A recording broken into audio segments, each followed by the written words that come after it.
Welcome to Business Beyond the Mic, where we join Carli Van Heerden, CEO and founder of We Edit Podcasts. Together, let's uncover the art of podcasting. Hey everyone, and welcome to Business Beyond the Mic. I'm your host, Carli Van Heerden. Today on the show, we welcome our very own Reuben Bester.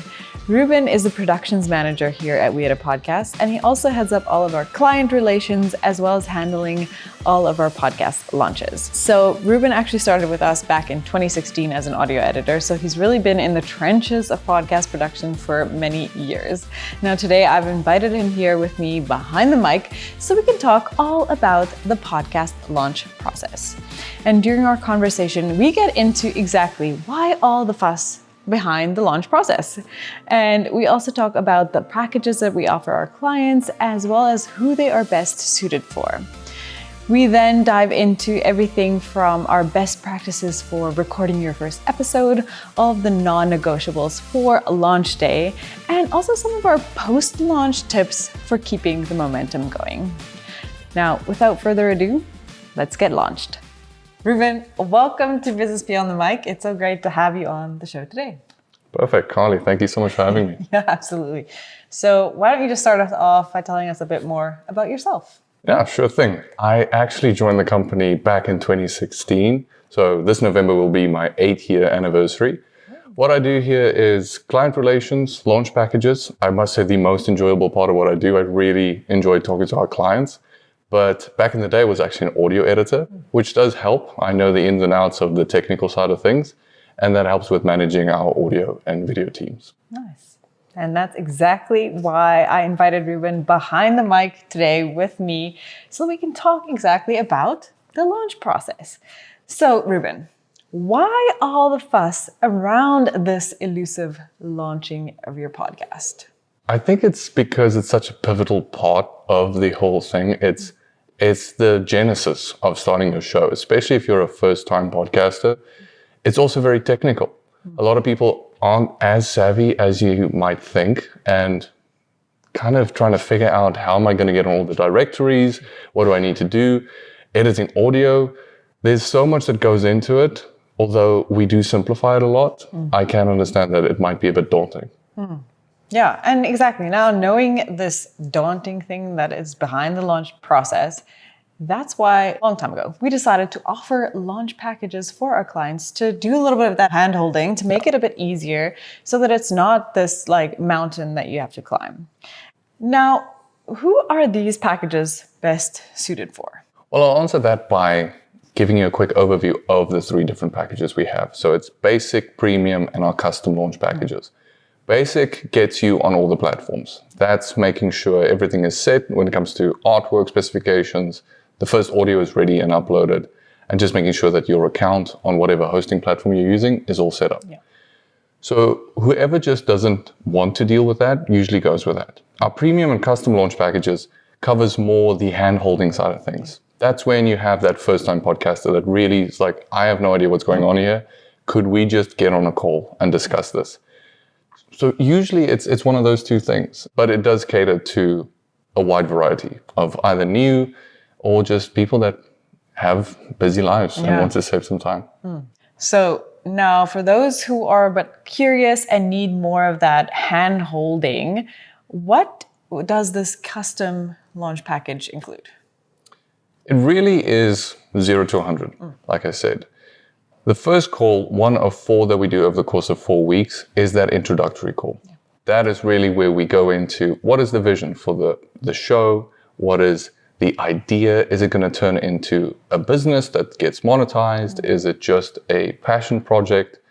This is kind of the fun call for me because it's very much just an hour of discussing fun ideas. And I do kind of feel like I am involved with every type of show under the planet. So if I ever want to start my own thing, who knows what it would be? I've been involved with from real estate to female beauty. So who knows where we're going to end up.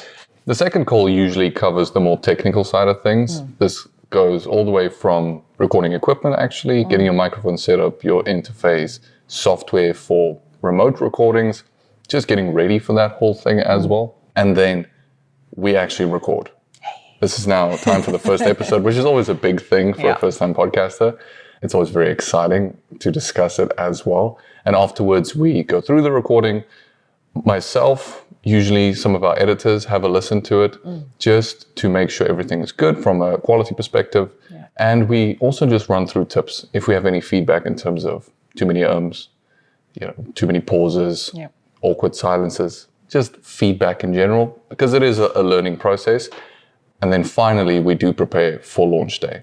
And that's just where we run through different marketing techniques and everything that needs to go into a successful launch. Absolutely. As we're going through all this, you can actually just see that this is an amazing resource that we have to be able to have someone do the whole launch process with you. But now that we have this broad overview, why don't we take a granular approach and do a little bit of a peek into what it looks like to actually do your first recording. Behind the curtain. Yes. Big thing always is equipment. Making sure your setup is sorted.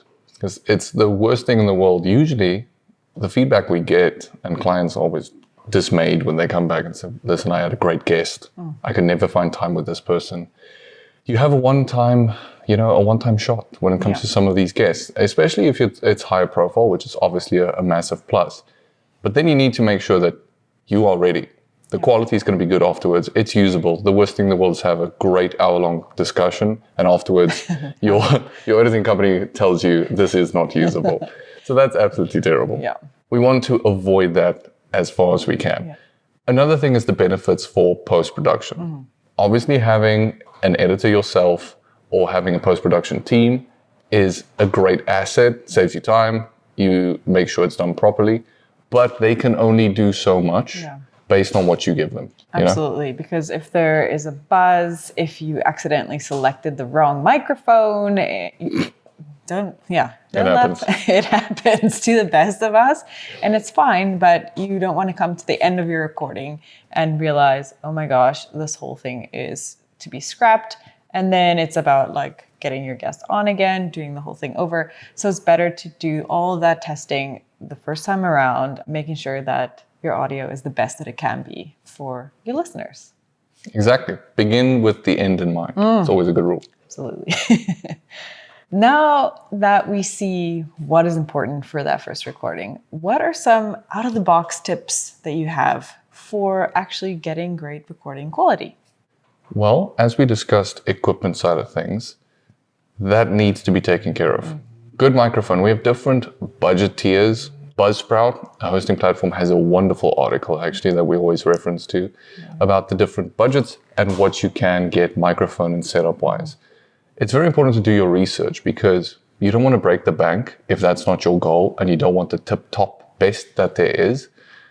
If you want to go that direction, you can. It is a fun toy box that you can go into if you're really into these types of things. But you can also get fantastic audio. A Shure MV7 is a great example of a microphone that will really give you studio quality, and it's not going to break the bank. And it's a small little stand. It's perfect for on-the-go podcasters and first-time podcasters. Then you also just need to make sure that your guest has proper audio. This is why you do want to get in touch beforehand.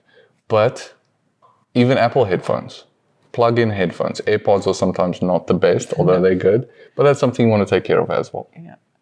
And I think also just preparing your guest for what to expect. Okay, we're going to record on this platform. You need to be able to have headphones or like a proper microphone or whatever they have available to them. Make sure that you're really getting into contact with your guests so that they know what to expect, especially if it's somebody new on the show or to podcasting in general. If they haven't been a guest on before, it's always good to, streamline that process for making sure that your guest is prepared, giving them a brief of what to expect, what not to do, what to do, all of those things so that you know that everybody is coming to the table prepared and ready to have a great show. And break the ice. These are conversations, and it's usually when you first meet somebody, there's a minute or two there where things might be a bit uncomfortable. And that is true for all of these conversations. So just breaking the ice and making sure that you're on the same page you might make some friends during all this as well. I mean, 9 times out of 10, I always buffer in like 15 minutes or whatever before the show. So that you can have a chat about like, hey, where are you based? What are you up to these days? What have you been doing today? What's your plans later? What do you use for marketing podcasts, or how do you like to be involved? All of those things that you can chat about before you get to the actual episode recording and everything. And at the same time, you never know what's going to be happening on their side too. So sometimes they can log on and it's like, oh my goodness, my camera is totally out of whack. Everything is dark, but the lights are on. Or there's a cat in the background or a kiddo. There's a cat coming through the background. Someone's chopping down a tree. Yeah, so you might need to even reschedule everything. It just helps to have that little bit of buffer time so that you can make sure you have enough time to get the recording in and everybody's sound checks out. Prepare, and test. That's the big thing. What will happen, what can happen will happen. That is a rule. But don't be discouraged by that. I think that everything happens to everybody. It's nothing new. It's like not the first time that it's going to happen. And your guests will be gracious. And just as the intention is what matters. Exactly. Okay, so now that you've got everything ready, your first recording is in the bag, you've got the best equipment set up and testing strategies and step plans and checklists. Now let's take a look behind what it looks like for actually launch day. Yeah, the big day. It's finally time. Sometimes it does take a while. I usually ask clients actually, how long have you had this thought? Yeah. For how long have you wanted to start a podcast? And we're finally here. And usually the answer surprises me. A lot of times it's like years, literally years. So the big day finally comes. We want to make sure that we make the most of it. For me, it's important because you do generate quite a lot of traffic. On that day one. Yes, because people are interested. It's launching. Let's see what this is all about. Yeah. It's new. It's fun. You want to capitalize on that. The best way, in my opinion, and what we've seen is proven to work well, is launching with multiple episodes. I would say the more the better, but my rule of thumb for my clients are, what is your publishing cadence after that? Yeah. Meaning, if you're going to do a weekly show and you only have 4 episodes ready by launch day, I would say launch with 2 or 3 episodes so that you have 1 in the bank. Yeah.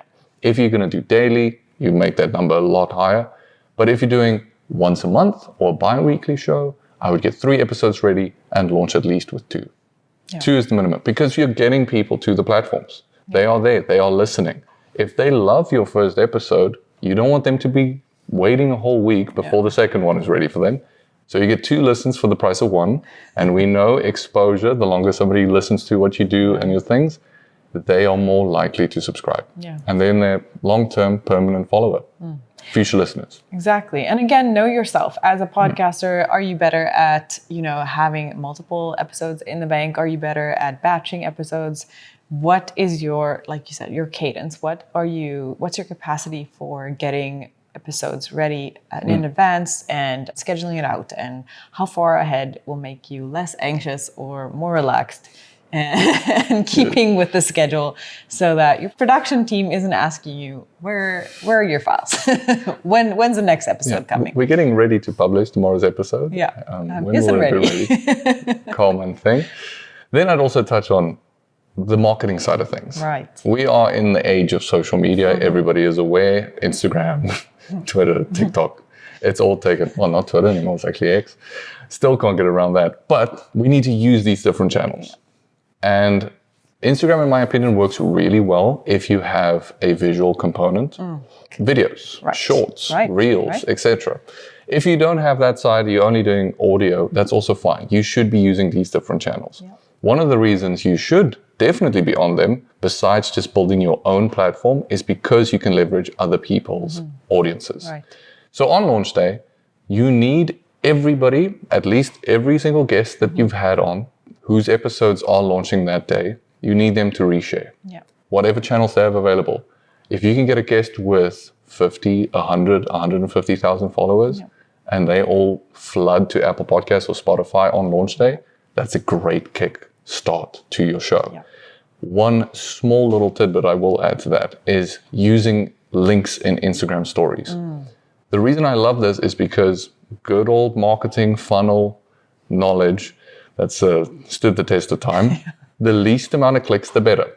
And if somebody can just click on a link that you can copy straight from Apple Podcast to the specific episode 1, or just your podcast page there, straight to a story, you tag everybody that's in there, they can reshare it, it's one click away, and they are ready to subscribe. And I think too, in that same way, preparing your guests by sharing all of the social shareables that you've created, if it's audiograms, videograms, quote cards, anything that you have, to give that to them, plus those direct links to whether you have a YouTube link for it, your Spotify, Apple Podcasts, wherever people listen in, and then they can use those direct links and they have it right in this email brief, whatever you've sent out to them to share. Now, what are some extra marketing tips for people to really get that boost on launch day? Well, we have the old faithful friends and family. It's always important to reach out to your close community, the people around you. I believe in supporting friends and family in any endeavor, podcast, business, whatever they start. It's a fun, exciting time. And those people are going to be your first listeners. They are the ones that are going to kick off and just get the whole thing started. And it's important. It's also significant. It might sound obvious, but those are clicks and listens that you wouldn't have without them. Another one is obviously sharing in groups and forums. It's very important to make sure that you go to the place where everybody is meeting and already having these discussions. There are many of them online. Search around. Try to niche down as well, where your show actually falls in, and answer questions. Yeah, I would say answer those specific questions that you see people asking with episodes that you've created.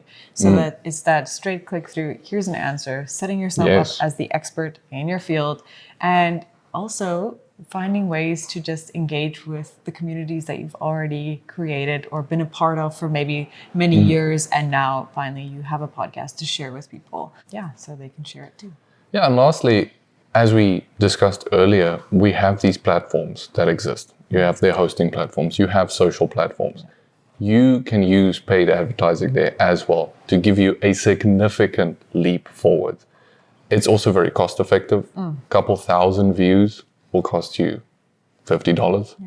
So that's something you should really consider if it's something you want to take seriously. Other platforms, hosting platforms, have these built in. To create ads on Buzzsprout's very easy. Overcast does it.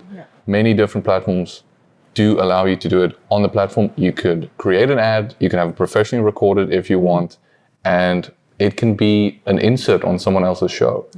There are so many different ways that you can monetize. In other podcasts, there I would go niche down yet again.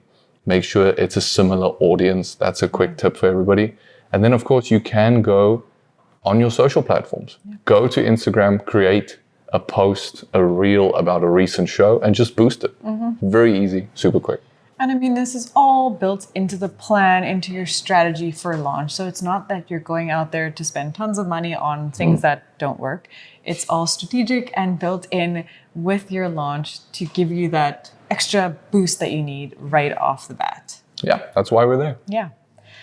Now, to end this whole thing off, I think we've spoken a lot about all the things that go into a launch, all the tips that you need for a launch, what to do to make it a successful launch, right? But now, what are some post-launch tips for people to keep in mind just to keep going on the momentum of that launch? For sure. It is the next step. You are now done with this whole process. You are done with the whole anxiety, and you finally launched them, and that's done. But now the real work, in my opinion, actually starts. This is where it actually gets quite difficult, and it's work. It is what it is. Like, these are a lot like businesses. And one tip to start off with is consistency. You need to make sure that you keep publishing on the cadence that you set from the start. I would also try and train your listeners to expect an episode on a specific day of the week. It's really something people make a part of their daily routine, whether it be commuting. It's oftentimes something you like doing, or an evening listen. It's something people get used to as well, whether it be later in the week. I always recommend Mondays or Tuesdays, just for traffic. And also, just as I said earlier, consistency. On that day of the week, you have to keep doing it. It is crucial to the longevity of the show. And like we also mentioned earlier, when it comes to launching with multiple episodes, is you want to make sure you have some episodes in the bank as well, because life does happen and you might need an episode because something pops up. Right. Or someone cancels. That was one of the things. If you have all these guests lined up and you're like, I've got my schedule, and then somebody cancels and that interview falls through or that episode doesn't get recorded as you planned, then you need somebody or something in the back, like backup channels, to be able to, go without that anxiety of who's going to be my next guest? What am I going to do? Oh my goodness. Emergency.